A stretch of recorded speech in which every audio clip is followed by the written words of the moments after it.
So I found something the other day on my bike ride, and I took a video while I was there and I sent it to Chase, and his immediate response was, "Where is that?"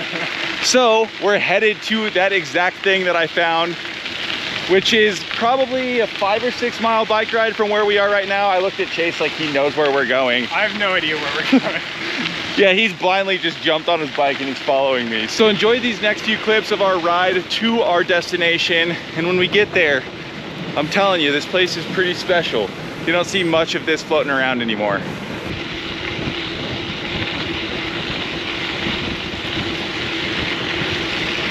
We're getting close to the spot. I'm excited to see what you think of it. This is pretty cool. And the best part is, what we're about to pull up to is not like a city thing. It's not a town thing. I don't think the government installed it. I think it's just people who love bikes out here having a whole lot of fun. So you mean it's gonna be good? It's gonna be good. Huh. First reaction. Oh. I've seen this before, but when you took videos of it yesterday, it was from an angle that I'd never recognized. And you haven't ridden it. I haven't ridden it. Well, we stopped by here one day and it was all muddy, so I haven't actually ridden it. Oh, what are we gonna get? Yeah, Get going today? Get some clips going out here. So obviously we're not on traditionally the most ideal bikes for this, which is gonna make this fun. What we're gonna do is just put together different lines on this pump track on our gravel bikes, and then we're gonna start filming some clips and see how wild we can actually get on our gravel bikes on this little course. I like it a lot. This just reminds me of my childhood, and it's a beautiful sight, I'll tell you what. Yeah, this is a pretty special thing. Like Jay said, we do have a couple by us, but nothing is this developed. Yeah. So I think we need to do our part in help starting to develop that, because we do have a ton of kids rolling around our area on bikes. We only live like a little less than 5 miles from here, so not far at all. But it's cool because obviously we're in a big neighborhood here, and there was a clear need for something like this. And it seems like the neighborhood supports it, or I can't imagine this would have stayed here in the capacity that it is. So we're gonna start getting warmed up on this thing and see if we can put some stuff together. I did something on, there's a set of 4 rollers up there. I did something on those yesterday that I didn't film, and I'm gonna try and do that again, but it was hard. So we'll see how it goes. Oh, I came on clips.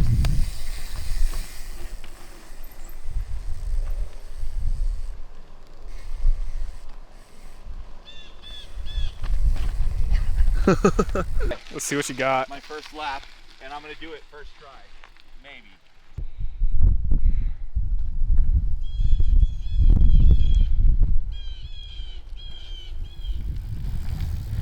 Whoa!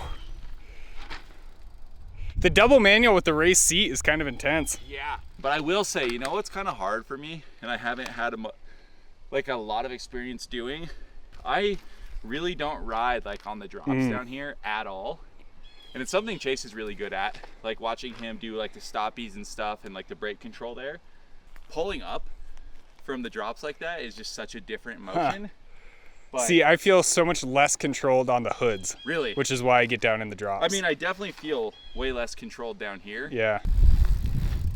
Oh my goodness. Wow. Oh man. This is the funny thing about doing little goofy things like this on a bike, is in your head it's like, yeah, I'll get that first try, but then in reality it just sometimes it doesn't quite click right away, and it takes a little bit of work. But that's the beauty of bikes. Oh! Oh! Oh, that was it.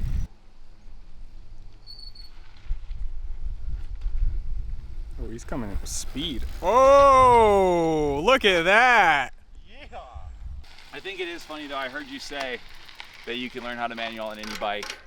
And we've seen a ton of comments on that video actually, of people kind of just giving us a hard time and saying, well, do it on a gravel bike. So it's kind of funny that we're actually here we are now doing manuals on gravel bikes. I think I need to give a go or two at this double manual really All right, you got it, spend a little bit of time and then we'll move up. Sweet. I have a feeling Chase is gonna get this done pretty quick. He spends a good amount of time on his gravel bike, and the way he has it set up with that dropper post is just making it more friendly to this type of environment. So I'm looking forward to seeing how quickly he picks this apart. He's in for his first run. Getting warmed up with the first 2 manuals. Oh, get out of here. I knew it was gonna be first try. And that's the cool thing about gravel bikes is the geometry is realistically just old mountain bike geometry. Yeah. So these bikes are extremely capable, and I think that we often forget about that just because of the way they look or what their intended purpose is. But they are very capable bikes. That's something else we talk about wanting to do a little bit here on the channel. Curious if you guys would be interested in it. But restoring some vintage, like late 80s, early 90s mountain bikes, and then taking them out to the trails that we like to ride regularly and experiencing those trails the way that people would have back in the early days of mountain biking.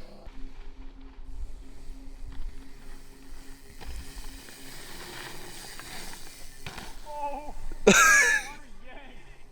I came in and I was like, I don't know if I should go for this. I'm just gonna nose case it, and last minute decided to yank, and I'm glad it worked out. That was pretty smooth. I think you can do it smoother. I think so too.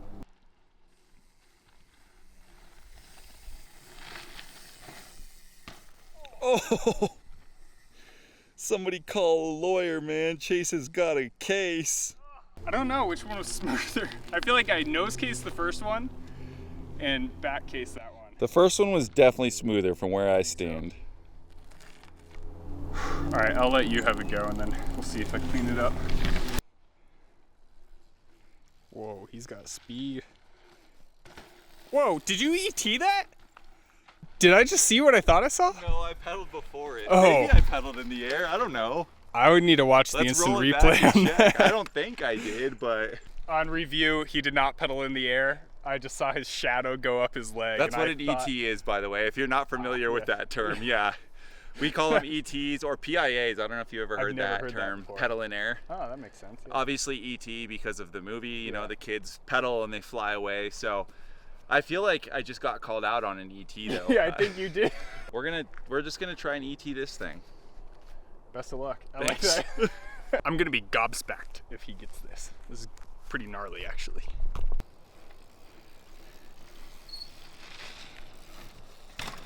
Oh my goodness.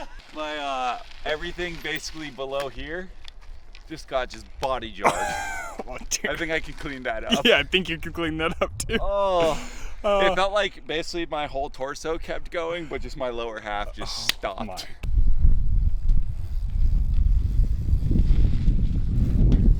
Holy smokes, dude. Was it good? That was perfect. I couldn't tell if I hung up or not. I'm amazed. Thanks, dude. That was incredible, dude. I did not think that was gonna work as good as it just did. Honestly, same. It worked pretty good. All right, move on to the triple manual. We're planning on grabbing pizza after this anyways, and we want to have a really cool conversation with you guys over there, but we just made a bet to see who gets this first, and that's the person who gets free pizza.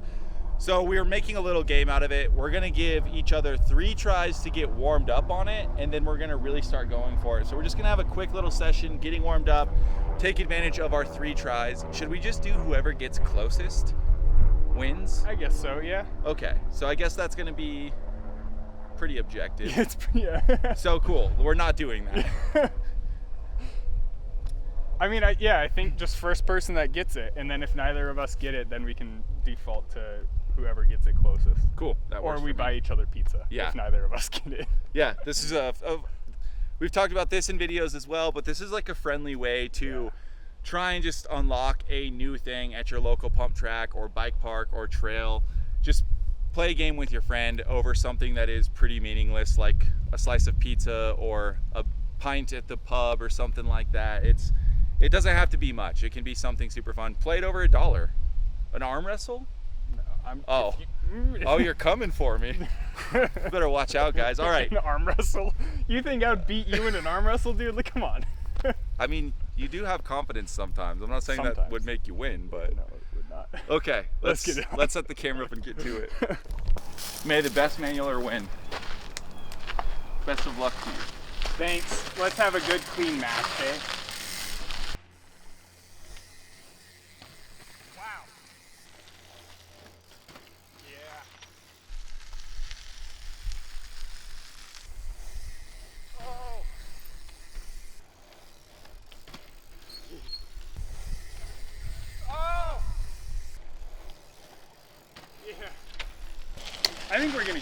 Okay, so should we say, let's do six actual attempts. Okay.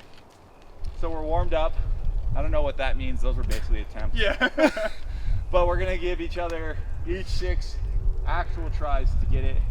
We're at the same spot. Yeah. So, all right, so you have an advantage of having done this already. True. Although it's not on film. And I have the advantage of the drop seat. So, yeah, probably not using the playing field.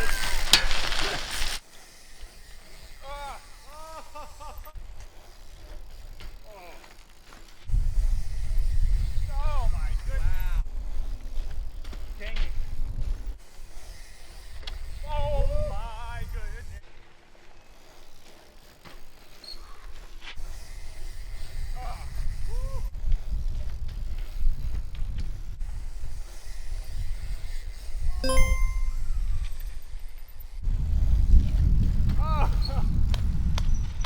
wow, that was awesome. Dude, yes. Okay, Oh, nice. well, you don't need to use your last try. I only have a last try. You can do it. I know you can. That was so good. It felt really good. You know, going into that last one, I told myself, I can do this. And then it worked. I've been telling myself that every try, and then my seat just punches me in the butt. I know you got it. Let's go. Then we're gonna have to Rochambeau for who buys pizza if I get it. Yeah, well, I did get it first.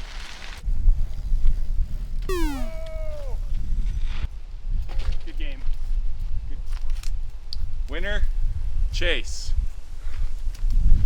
What kind of pizza pie you getting, dude? Pepperoni? Yeah, cheese? probably pepperoni. All to be right. honest. Well, I think we're gonna do just maybe a couple laps around here, and then we're gonna head to pizza, and we have a really cool thing to talk to you guys about there.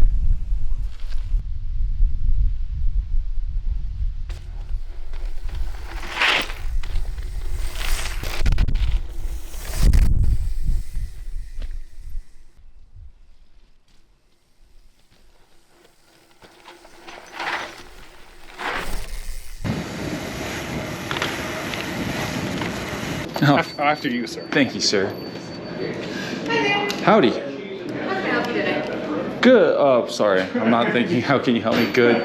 So that was 2 pepperoni? Yep. And then whatever this guy's getting. And what can I get started for you? So let's make it 4 slices of pepperoni. 4 pep, alright. Yeah. Oh yeah. It's hard to beat a neighborhood pump track with a 2-minute pedal to get some pizza. Oh. I You mean, can't look at beat it. this. This is huge, dude.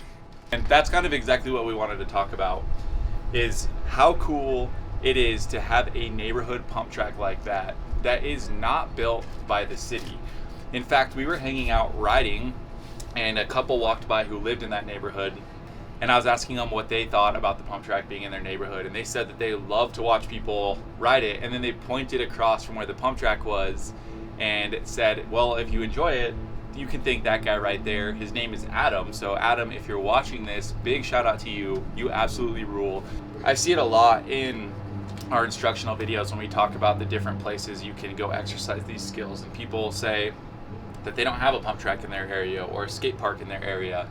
And the coolest thing is you can go out there and create spaces to ride all on your own. Yeah, I remember being a kid, you know, growing up with my brother, and we would just go out into the dirt in our neighborhood and just start digging jumps. Mhm. You know, like they weren't big things, but they were just enough for us to start playing around on, and those were so pivotal to my bike skill development. And so now I get so stoked. We were talking about it earlier, like there's kids that are close to where we live, and we see them out with a shovel, you know, digging in the dirt, building little jumps for their bikes as well. And Yeah, you can't help but like want to support it and put a Yeah. big smile on your face. And that's the big thing. If you do want to go out and create something of your own to ride and get other people involved in it, if you're going to do it in a neighborhood or near a neighborhood or where there's people walking around, just check with people. Yeah. It sounds like that's what this guy did in the neighborhood here. Is he probably went around and just said what's up to everybody and just said, hey, are you guys okay with this basically open field next to our homes turning into a little bike course? And now, like, we were riding it today, and so many people were just riding by on the gravel path, and they would take that little diversion just to have a little bit of fun during their gravel ride or little cruiser ride or whatever it was. And They So always cool. exited that little stretch with a smile on their face. So Absolutely. And that's the cool thing. Like, if you end up building a little pump track or a little section of single track near where you live, or a set of jumps, you never know who's going to stumble on it and be super stoked and want to help out and get involved. It's always super cool. Like, you show up to a spot like that, and it's a big age range. You have like a 5-year-old kid there, a 15-year-old kid there, all the way up to like 60, 70-year-old people out there enjoying it. Like, we watched a guy probably in his mid 60s today just like blitz through the whoops, and again, big smile on his face and kept rolling. And that's the whole point of bikes in general, is just building community. So if you're open to building something for your own development, and don't close it off and keep it hidden in a secret to yourself, and let other people enjoy it as well, like, you're only giving back to your community. And you're only teach others how to work on it, Yeah. right? Like, that's the other big thing. It's like, I remember I used to have a really awesome set of jumps growing up.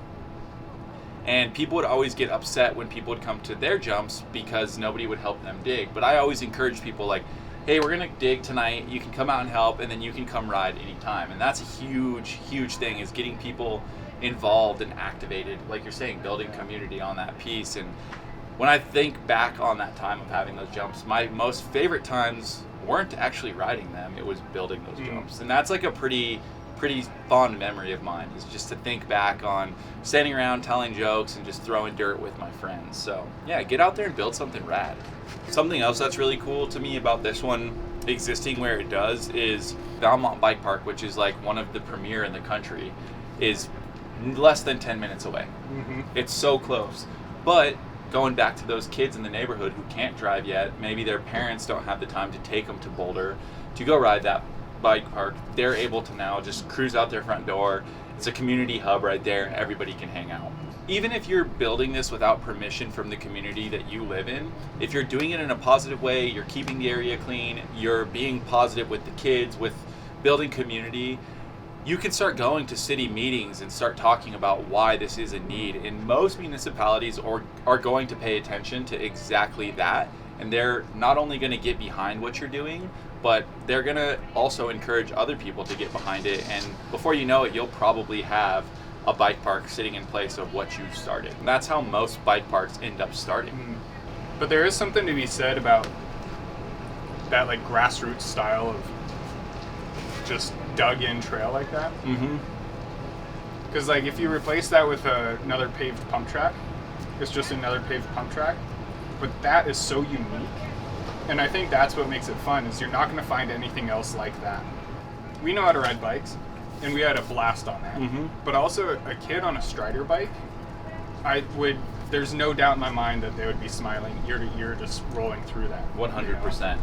So little hand-built things like that are so cool, because like I said, it's such a low barrier to entry, and it's almost any bike can have fun on that. Totally. And it's not that intimidating. It's just, yeah, a good place to start developing bike skills. Yeah.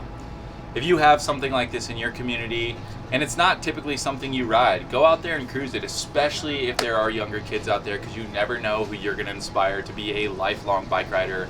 Well, with all that being said, we're going to finish eating our pizza. It is so dang tasty. This sun is violently hot. It's fall time here in Colorado, but the afternoons have still been close to the 90s. It's not letting up. Which is crazy, because the mornings are like 40 degrees. Like, it's cold in the morning. There was frost on my car the other day, but then it's 90 degrees by this time of day. So, yeah, we're going to wrap this up. We're going to cruise over and sit in the shade, finish our pizza. But thank you guys so much for riding with us today.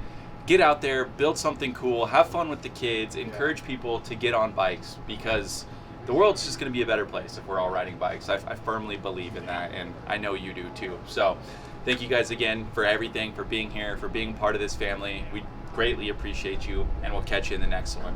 Later.